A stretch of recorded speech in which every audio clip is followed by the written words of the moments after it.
Oh boy.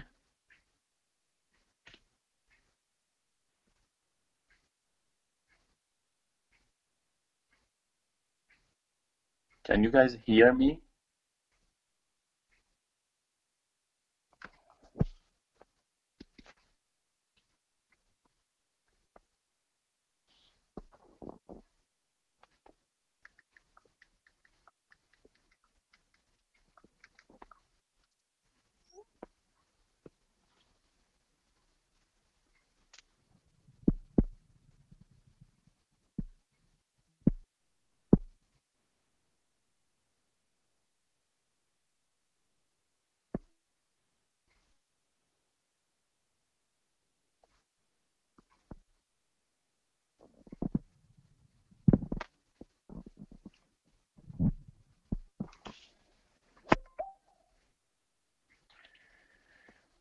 Okay, seems like we are live. I guess everybody, no, we can't.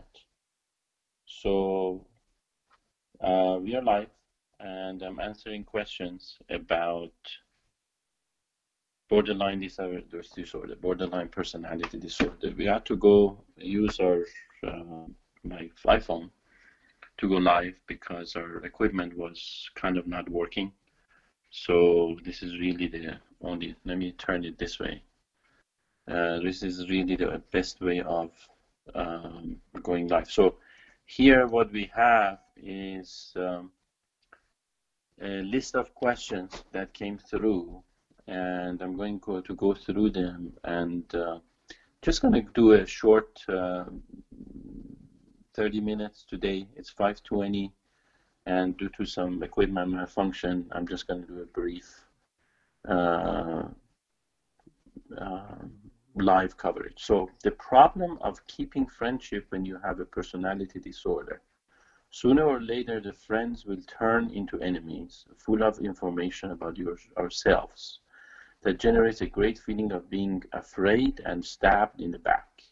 With all the friends, this happens, but with many, this goes away and will come back. So basically, what I'm understanding is someone being concerned if they are in a relationship with someone with borderline personality disorder, or even any type of a personality disorder, and then after a while that friend turns back on them, then become enemies, and they have a lot of information.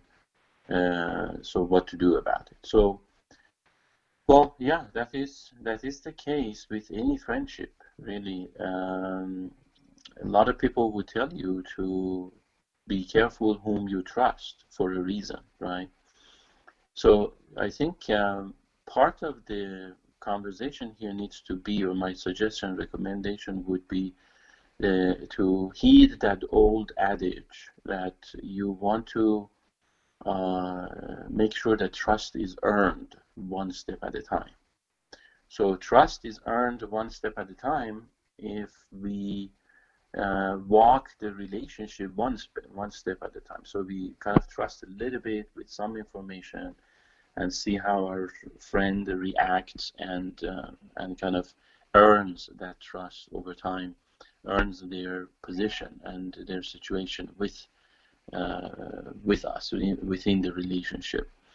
If we can trust even more, if we can go further with that relationship, and if we don't see any red flags popping up, then we can go further and trust even more. And the main thing about trust and relationship, I would say, there's also the notion of power. You know, if people don't have power over us, they could have information and they couldn't do anything about it. They can't really come and backstab us or hurt us. So that's the other part. So I guess really there are two parts. One is the quantity of that information, and the other part, I'm sorry, is the power position. So, for instance, if we are friends, but also we have another relationship, for instance, co-workers, being a boss or employee can complicate that relationship because of power positions. A boss can fire an employee.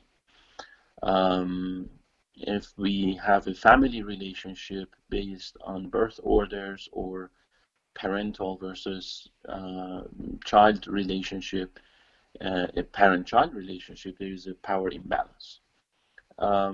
Within a marriage, spouses usually have different powers and different assets, if you will, that gives them powers, you know. And so that's the other part that we need to really pay attention to.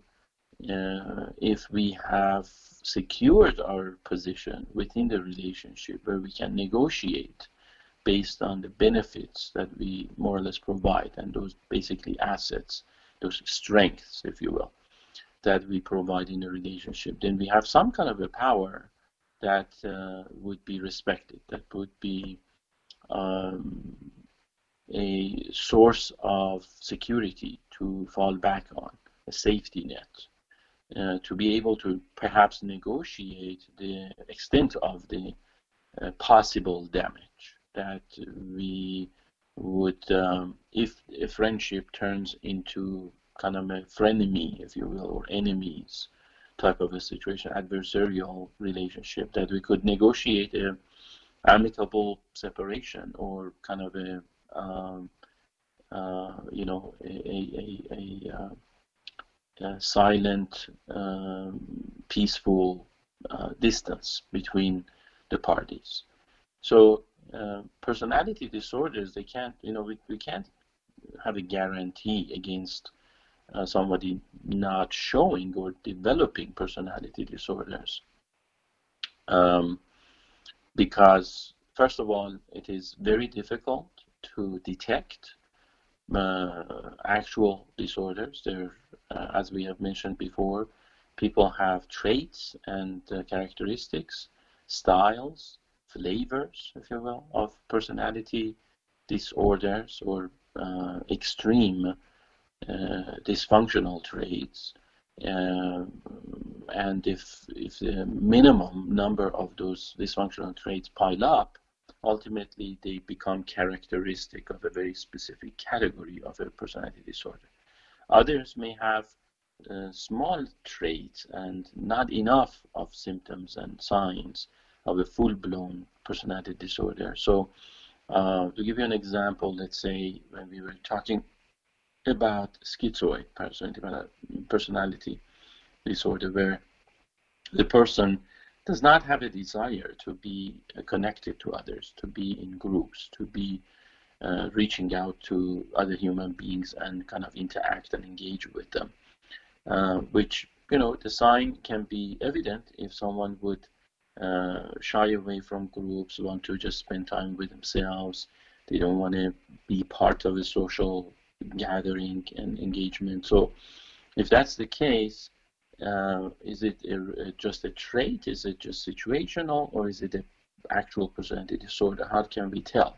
From the very beginning of a relationship, many behaviors can appear as if they are extreme, but they may not be really that extreme because of the frequency, intensity, depth, the severity of the problem and situation that appears. So let's say you go on a date and and you get to know someone non-romantically, and just a friendship develops. And in the beginning, you notice that this person is not that much into, you know, social gatherings and getting out, engaging with people. It's like kind of a loner, you know, does like to be lonesome and lonely and by themselves, isolated, kind of hiding in their own room or their home. They don't get out much and don't like to get out much and be part of a social activity. So you may have to just weigh the, like what I mentioned, the intensity, frequency, severity, and actual problem, more or less, if it is socially normative. You know, let's say you have usually around holidays or good reasons, such as certain important days, like let's say someone's birthday, or again like a celebratory type of a day that people get together and you're inviting someone, and so if there's good reason for somebody not to show up once or twice, fine, right? So that you can understand that. But if they simply refuse to go to any of these gatherings, regardless of the normative reasons, such as a celebratory birthday or holiday or occasion, and it becomes quite disruptive and an impediment to the health of the relationship, because simply the person kind of refuses to really just engage in more or less acceptable norms of social engagement and being a good friend or companion, or even show interest if they in let's say your important, significant priorities that you have in life, to engage with other people, then ultimately these signs pile up to a point where you would have to really draw the line. And certainly it may take time. So we have to be vigilant. People can, if they're not paying attention to these signs from the very beginning, and if they're not connecting these dots and just kind of randomly think of these signs as innocent and innocuous and less important or significant, then they are missing out something. So it is important in even building a relationship to pay attention to details, to the details of the interaction between people.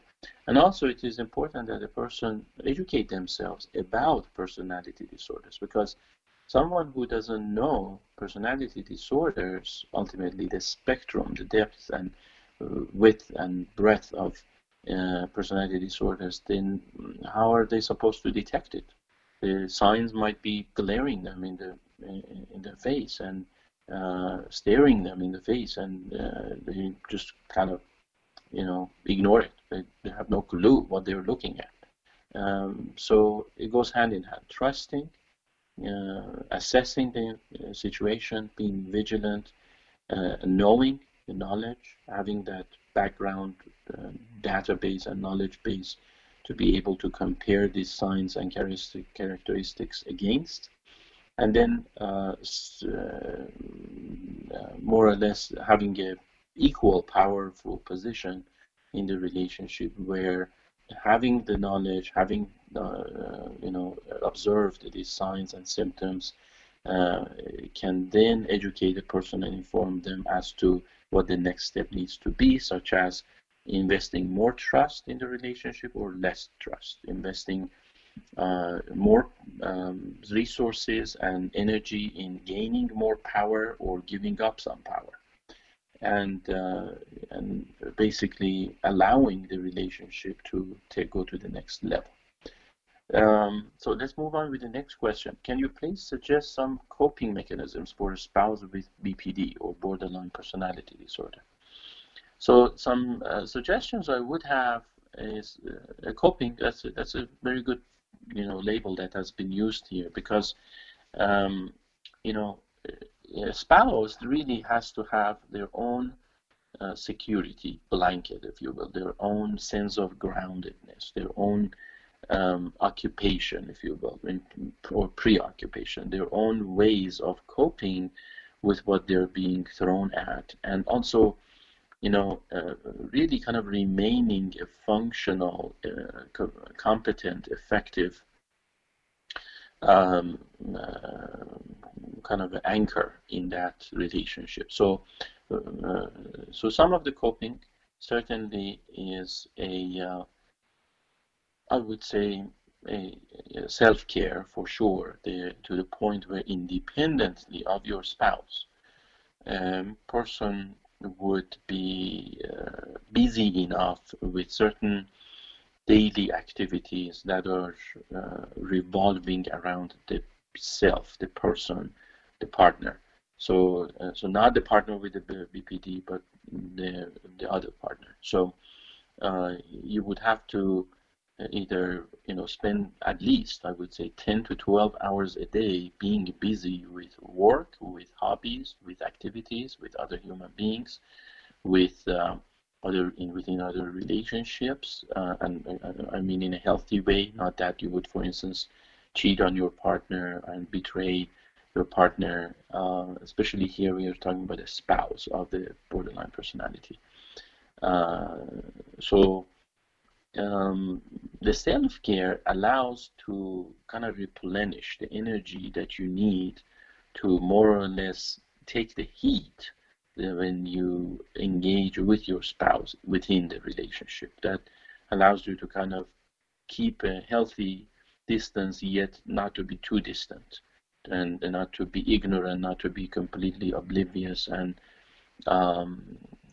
ignoring your partner, but really kind of engaging with them to a level, to an extent that you don't feel too, both of you don't feel too distant and too enmeshed, too close to each other. Self-care is very important. And then beyond self-care, educating yourself about, the whole notion of borderline personality, and the details. How is this ups and downs, these repetitive cycles of admiration versus devaluation, black and white thinking, being triggered? How is it being maintained? So having the ability to non-judgmentally, in a non-critical fashion, to kind of understand and empathize with the pain that your partner is actually going through with their own emotional dysregulation internally, and help the partner to gain some skills and tools to regulate themselves. That it is in their own benefit not to get too agitated and upset about certain situations, and at times, if it is necessary to get greatly agitated and upset and frustrated, how to do it in a very reductive way, if you will, so that they're not burning bridges, that they're not destroying everything in their lives. So you can provide some validation for the fact that if they're extremely aggravated because they feel truly betrayed, for instance, that you a lot of times you have that sense with people with borderline personality, because they're somebody disagrees with them and sees things differently, they feel abandoned, rejected, and betrayed. So, which is, generally regarded like unreasonable and irrational, but that's the thing. Within the reality of the person with borderline personality, they truly feel as if it is happening. It's not like to them, they have a doubt that maybe I'm wrong, maybe it is not happening. The internal pain that is quite subjective. It seems very objective to them, right? So they feel justified in actually feeling that pain, and anyone telling them, well, don't feel the pain and calm down and don't hurt yourself, is almost counterproductive and counterintuitive. So if they had a mechanism, and then that's how the spouse can help them by validation, that you have all the right that you want and need to be upset if you truly feel betrayed or let down, rejected about a certain situation by, let's say, a partner. But then what is a healthy way, a non-destructive, non-self-destructive way of actually expressing that emotion? So rather than taking a gun and going around and shooting people or hurting people or breaking things, what you could do is come up with a few mechanisms how to express that anger. For one person, could be going out and exerting energy, like going through the gym, workout, exercise, so things like that. For another person, may be more like a physical activity that also is more or less combative in nature. Right? And many people, engage, let's say, in some kinds of like boxing, martial arts, kickboxing, wrestling, and this and that, because within that more or less impactful, exerting impact or enforcing impact on others, which is again within an acceptable limit of responsibility, like let's say in a kickboxing that two people agree to go and kick at each other. So at times that confrontational winning over a match by itself may be enough for them to kind of release that anger and frustration. Not the best, not the best. I completely agree. It's not like I'm promoting that or condoning it, but it is unfortunately, or sometimes fortunately, is the reality. So we have to deal with reality. So for some people, that may be the solution without, again, harming anybody. Maybe they can contain and limit their frustration and expression of anger and frustration within a completely acceptable set of rules, rather than, let's say, taking the whole anger on their kids and children and spouses and maybe pets and things like that, right? For others, maybe writing, writing about all their anger, frustration, agitation, and pain that they're experiencing. For some people, maybe recording, like maybe record a video and audio and kind of, again, registering it, like putting it down in some kind of a format that has legitimacy and validation. And even turning that into advocacy. So if this person truly feels wronged by someone else, rather than ignoring it, let's say going through the process of legally, ethically standing up for their rights may be actually very healing to them. Rather than feeling victimized, they feel like I'm doing something about this egregious injustice that has been delivered on me. For others, maybe completely different, some kind of let's say, meditation and relaxation.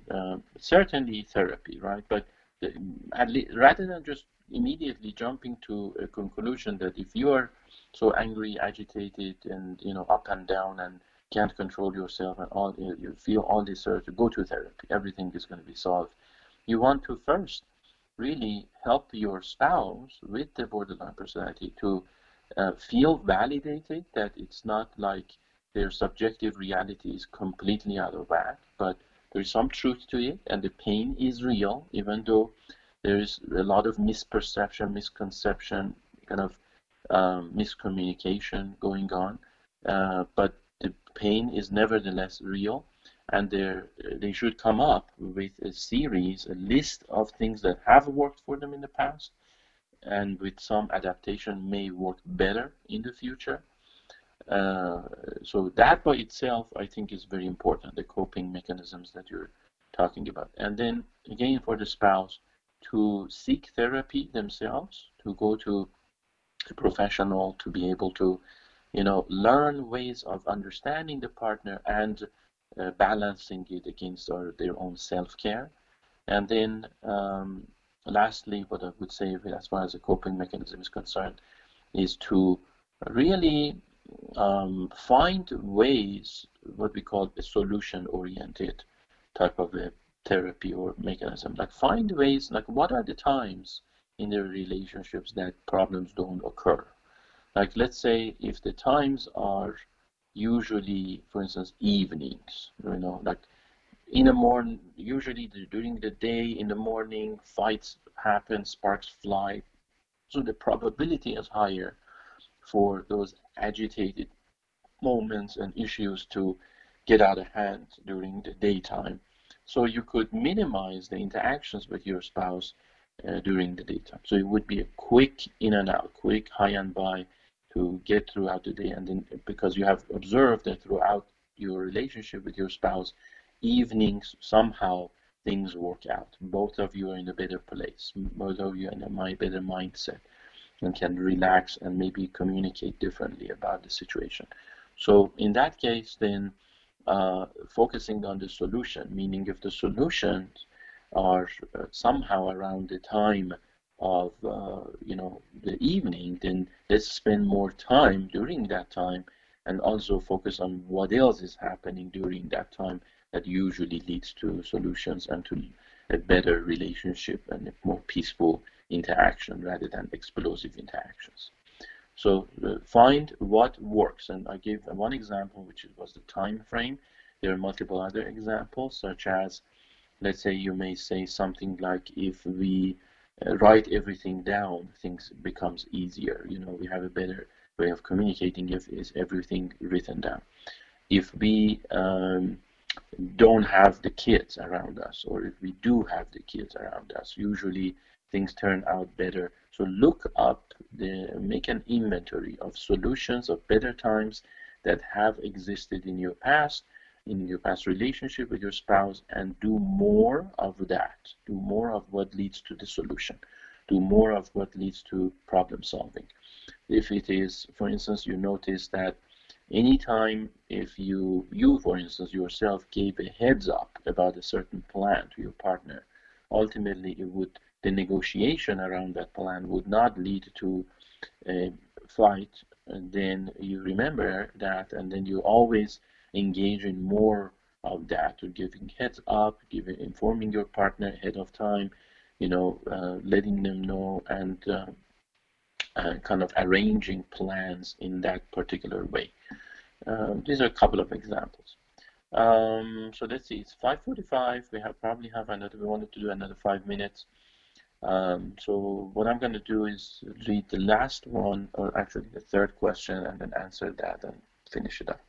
So, okay, my ex-girlfriend has BPD and has suicidal thoughts. What advice would you give for what I can do to help? So, first of all, that's an ex-girlfriend. So that's a little bit of different type of a relationship, because again, the relationship apparently has ended.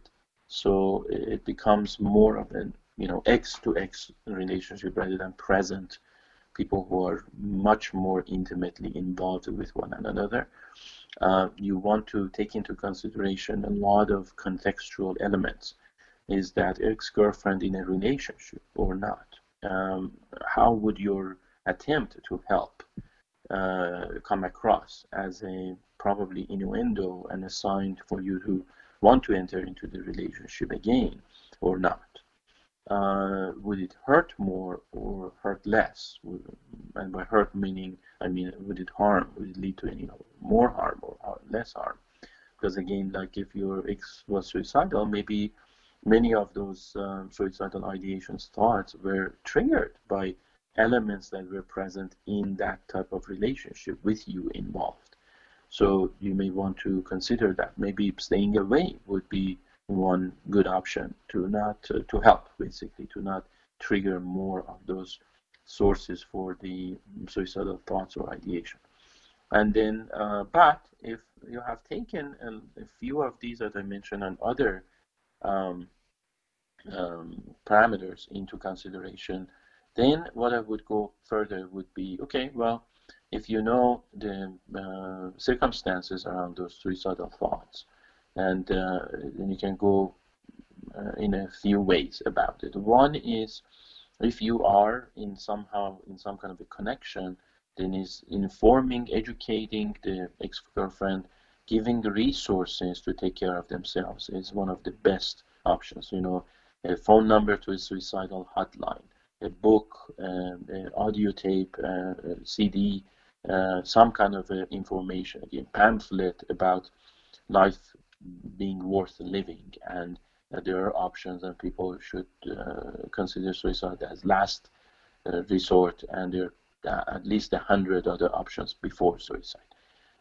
So instilling hope, giving resources, giving them some validation. They're telling them that even though you have had a bad relationship or good relationship in the past that has ultimately not worked out, you still care about them, and you still believe that they're valuable and they are worth life, worth living.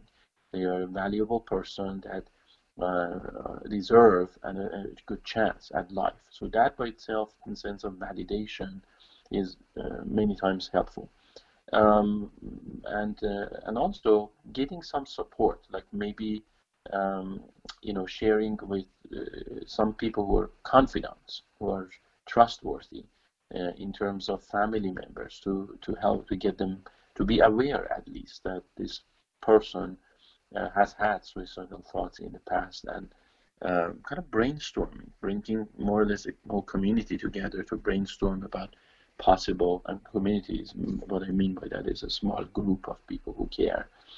And but then lastly, if let's say you're really not in a relationship, you feel that this person, you have somehow heard, maybe saw a Facebook post or something, that they're hurting themselves or want to hurt themselves, then informing the authorities. You know, it's never too late to save a life, even at the cost of maybe getting that person pissed off at you, and maybe just the relationship going to bunkers. But at least, you know, alerting the authorities that there may be somebody who may be at the end of their ropes and they really would need a hand, and that usually, most of the time, turns out to be the better choice. A person who is probably suicidal would benefit from that and kind of come back from the, you know, down from the gutters, and revisit the situation and be thankful that somebody saved them. So I think that's pretty good. It's 5:50. As we said, we will do 30 minutes. Thank you for watching, and I'm here to answer more questions. There are 3 more questions. We'll answer those next week, Thursday, 5 p.m. Hopefully we will not have technical problems. Thank you for watching. Have a good day.